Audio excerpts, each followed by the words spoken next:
Hi everyone, this is Jane. So today we'll be talking about step 2 of how to get rid of your bad habit.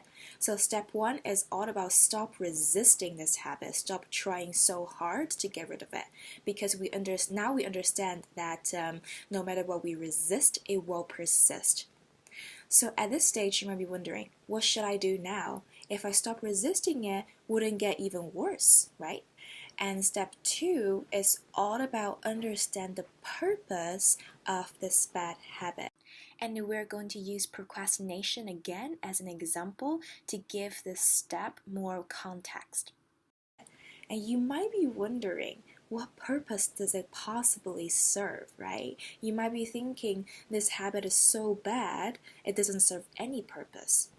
But I want you to remember this, and this is the most important concept for today. That is, every action, no matter positive or negative, always have a positive intent. So to help you understand this concept more, let me ask you a question. Have you ever got into a fight with someone you love? Maybe it's your parents, maybe it's your partner, maybe it's your friend.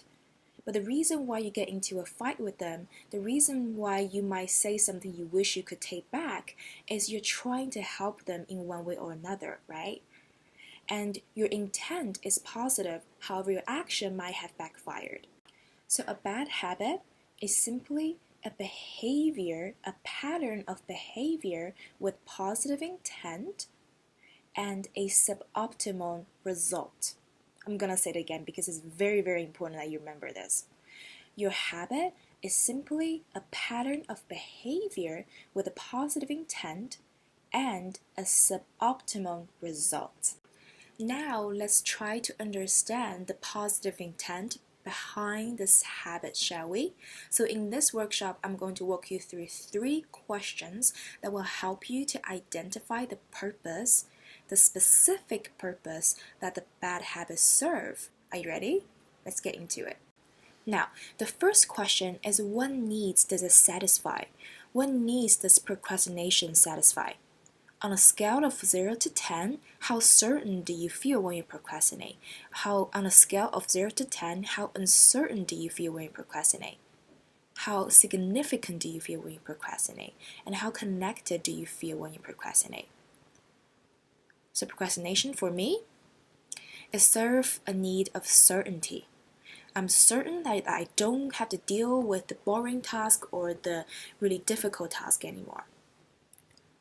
Second, it serves a need of uncertainty or variety, because there's so many different ways to procrastinate, right? You will never get bored of procrastination.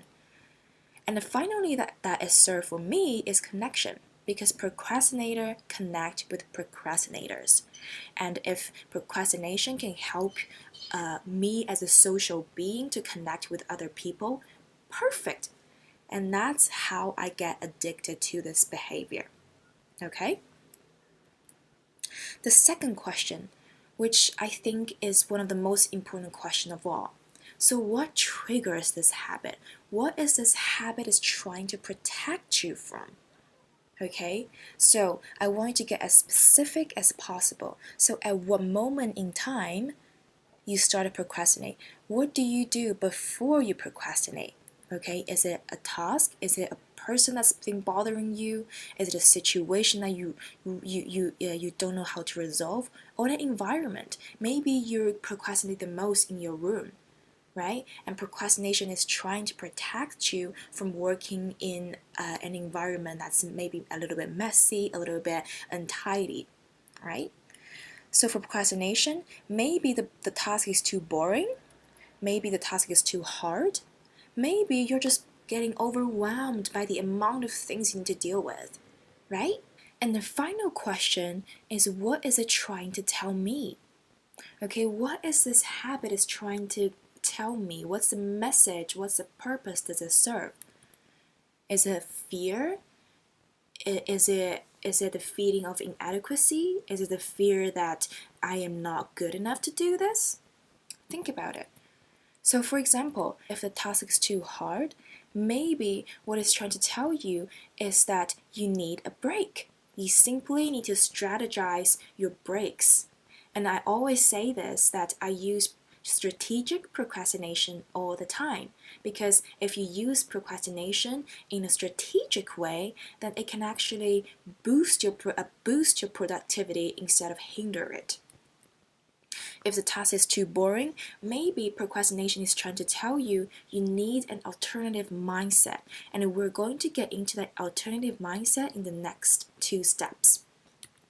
When you're overwhelmed, maybe procrastination is trying to tell you is that you need a better time management system, right? So for example, for myself, what I realize is that I procrastinate the most when I'm writing an essay or writing a paper, because researching and writing and drafting a paper takes a lot of effort. It's a very long and demanding process. And what I realize, whenever I set my mind to work 8 hours straight on this essay, I tend to procrastinate a lot within that 8 hours. And now I understand that the reason why I procrastinate is because it is a demanding task.